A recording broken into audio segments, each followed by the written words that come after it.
Hi, welcome എൻ്റെ ഗ്രാക്കോൺ. ഇപ്പം നമ്മൾ ഇന്ന് കുറച്ച് കറണ്ട് അഫയേഴ്സ് ആണ് നോക്കാൻ പോകുന്നത്. പി എസ് സിക്ക് ഇത്തവണ എന്തായാലും ചോദിക്കാൻ സാധ്യതയുള്ള കുറച്ച് കറണ്ട് അഫയേഴ്സ് ആണ്.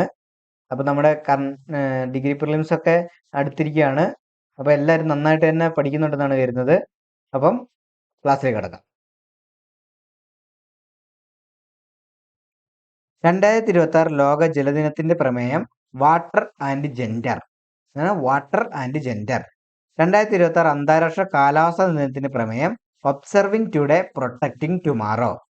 ഇന്ത്യൻ മഹാസമുദ്ര മേഖലയിലെ ഇന്ത്യൻ പതാക വഹിക്കുന്ന വ്യാപാര കപ്പലുകളെ സുരക്ഷ ഉറപ്പാക്കാൻ ആരംഭിച്ച ഓപ്പറേഷനാണ് ഓപ്പറേഷൻ സങ്കൽപ്. ഇത് നമ്മുടെ പശ്ചിമേഷ്യയിലെ യുദ്ധത്തിന്റെ പശ്ചാത്തലത്തിലാണ് ഇങ്ങനെ ഒരു ഓപ്പറേഷൻ വന്നിരിക്കുന്നത് കേട്ടോ. എന്താണ് ഓപ്പറേഷൻ സങ്കൽപ്. ഇനി ചൈനയിലെ പുതിയ ഇന്ത്യൻ അംബാസിഡറായി നിയമിതനായത് ദുരൈ സ്വാമിയാണ്. ചൈനയുടെ പുതിയ ഇന്ത്യൻ അംബാസിഡർ നിയമിതനാണ് ദുരൈ സ്വാമി. ഈ 2026 ഏഷ്യ കപ്പ് വനിതാ ഫുട്ബോൾ ജേതാക്കളായ രാജ്യം ചോദിച്ചാൽ ജപ്പാനാണ്. ഏഷ്യ കപ്പ് വനിതാ ഫുട്ബോളിന്റെ ജേതാക്കളായത് ജപ്പാനാണ്.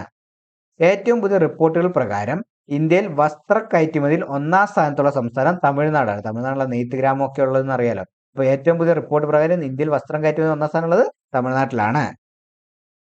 ഈ 2026 ഏപ്രിൽ 9 കേരളം കൂടാതെ തെരഞ്ഞെടുപ്പ് നടക്കുന്ന കേന്ദ്രഭരണ പ്രദേശമാണ് പുതുച്ചേരി. ഈ 2026 കേരള നിയമസഭാ തെരഞ്ഞെടുപ്പ് ഹരിതചട്ടം പാലിച്ച് നടപ്പാക്കുന്നതിന്റെ ഭാഗമായി ശുചിത്വ മിഷനും മുഖ്യ തെരഞ്ഞെടുപ്പ് ഓഫീസറും സംയുക്തമായി നടത്തുന്ന ക്യാമ്പയിനാണ് ഗ്രീൻ ബട്ടൺ. ഈ കേരള ഇലക്ഷൻ എന്ന് പറഞ്ഞാൽ നിയമസഭാ ഇലക്ഷൻ എന്ന് പറഞ്ഞാൽ PSC ഇത്തവണ കുറെ ചോദ്യങ്ങൾ വരാൻ സാധ്യതയുള്ളതാണ്. ഇനി 2026 മുന്നോട്ട് പോകുമ്പോൾ ഒരുപാട് ചോദ്യങ്ങൾ കറണ്ട് അഫയർ ആയിട്ട് അതിനകത്ത് കാണാൻ സാധ്യത. അപ്പോൾ അതുമായി ബന്ധപ്പെട്ട ഓരോ പദ്ധതികളും ക്യാമ്പയിനുകളും ഒക്കെ ഓർത്തു വെക്കുക. ഈ 2026 അന്താരാഷ്ട്ര വനദിനത്തിന്റെ പ്രമേയം ഫോറസ്റ്റ് ആൻഡ് എക്കോണമീസ്. ഈ 2026 മാർച്ചിൽ 1 കോടിയുടെ കറൻസി നോട്ട് പുറത്തിറക്കിയ രാജ്യം ഇറാനാണ്. ഇറാനാണെന്നത് 1 കോടിയുടെ കറൻസി നോട്ട് പുറത്തിറക്കിയത്. ഇനി IPL ക്രിക്കറ്റിന്റെ ചരിത്രത്തിൽ ഏറ്റവും കൂടുതൽ വിലയ്ക്ക് വിൽക്കപ്പെട്ട ടീം ചോദിച്ചാൽ അതാണ് റോയൽ ചലഞ്ചേഴ്സ് ബാംഗ്ലൂർ കേട്ടോ. IPL ക്രിക്കറ്റിന്റെ ചരിത്രത്തിൽ തന്നെ ഏറ്റവും കൂടി വിലയ്ക്കാണ് ഇത് ഈ ടീം വിൽക്കപ്പെട്ടിട്ടുള്ളത്. 2026 G7 ഉച്ചകോടിക്ക് വേദിയാവുന്നത് ഇവിയാൻ ലെസ് ബെയിൻസ് ആണ്. ഫ്രാൻസിലെ ഇവിയൻ ലെസ് ബെയിൻസ് എന്ന് പറഞ്ഞ സ്ഥലത്താണ് 2026 G7 ഉച്ചകോടി വേദിയാവുന്നത്. ഇനി ദുരഭിമാന കൊലകൾ തടയുന്നതിന് വേണ്ടി ഇവ നമ്മവ എന്ന പേരിൽ നിയമസഭയിൽ ബിൽ പാസാക്കിയ സംസ്ഥാനം കർണാടകയാണ്. ഏതാണ്? ദുരഭിമാന കൊലകൾ തടയുന്നതിന് വേണ്ടി ഇവ നമ്മവ എന്ന പേരിൽ നിയമസഭയിൽ ബിൽ പാസാക്കിയ സംസ്ഥാനം കർണാടകയാണ്. ഈ 2025 നാഷണൽ ബുക്ക് ക്രിട്ടിക്സ് സർക്കിൾ പുരസ്കാരം ലഭിച്ചത് അരുന്ധതി റോയ്ക്കാണ്. പുരസ്കാരം ലഭിച്ച ബുക്ക് ഏതാണ്? Mother Mary comes to me എന്ന് പറഞ്ഞ ബുക്കിനാണ് അരുന്ധതി റോയ്ക്ക് ക്രിട്ടിക്സ് സർക്കിൾ പുരസ്കാരം ലഭിച്ചത്.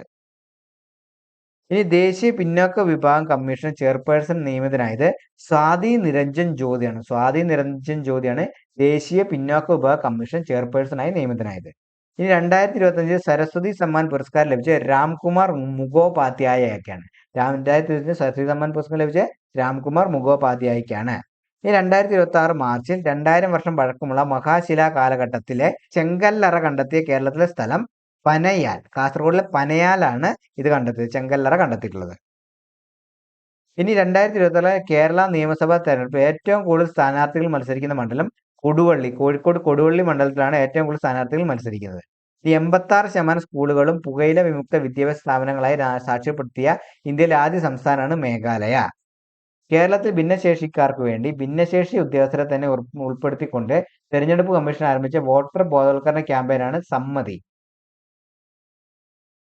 ഇനി നേപ്പാളിന്റെ പുതിയ പ്രധാനമന്ത്രിയായി ചുമതലയേറ്റ് ബാലേന്ദ്ര ഷായാണ്. ബാലേന്ദ്ര ഷായാണ് നേപ്പാളിന്റെ പുതിയ മന്ത്രി. ഇതിന്റെ പ്രത്യേകത, ഈ പുള്ളിയുടെ പ്രത്യേകത നേപ്പാളിന്റെ ചരിത്രത്തിൽ തന്നെ ഏറ്റവും പ്രായം കുറഞ്ഞ പ്രധാനമന്ത്രി ആരാണ്? ബാലേന്ദ്ര ഷായാണ്. ഈ 2026 മാർച്ചിൽ ഭീം ആപ്പിന്റെ ബ്രാൻഡ് അംബാസിഡറായി തെരഞ്ഞെടുക്കപ്പെട്ട ക്രിക്കറ്റ് താരമാണ് MS ധോണി. ഇനി ട്രാൻസ്ജെൻഡർ വ്യക്തികളുടെ അവകാശ സംരക്ഷണ ഭേദഗതി ബിൽ പാർലമെന്റ് പാസാക്കിയത് 2026 മാർച്ച് 25-നാണ്. ട്രാൻസ്ജെൻഡറുകളുടെ 3ാം ലിംഗക്കാരെ സുപ്രീം കോടതി അംഗീകരിച്ച ചരിത്രപരമായ കേസ് ഏതാണെന്ന് വെച്ചാൽ അതാണ് നൽസ കേസാണ് കേട്ടോ. നൽസ കേസ്. ഇനി ആഗോളതലത്തിൽ ഏറ്റവും വിപുലമായി മെട്രോ ശൃംഖലയുള്ള രാജ്യങ്ങളിൽ ഇന്ത്യയുടെ എത്രാം സ്ഥാനത്താണ്? 3ാം സ്ഥാനത്താണ്. ഇന്ത്യ 3ാം സ്ഥാനത്തുണ്ട്. അപ്പൊ ഇത്രയാണ് ഇന്നത്തെ കറണ്ട് അഫയേഴ്സ്. ഇതുപോലത്തെ നല്ല കറണ്ട് അഫയേഴ്സ് ആയിട്ട് ഇനി കാണാം. താങ്ക്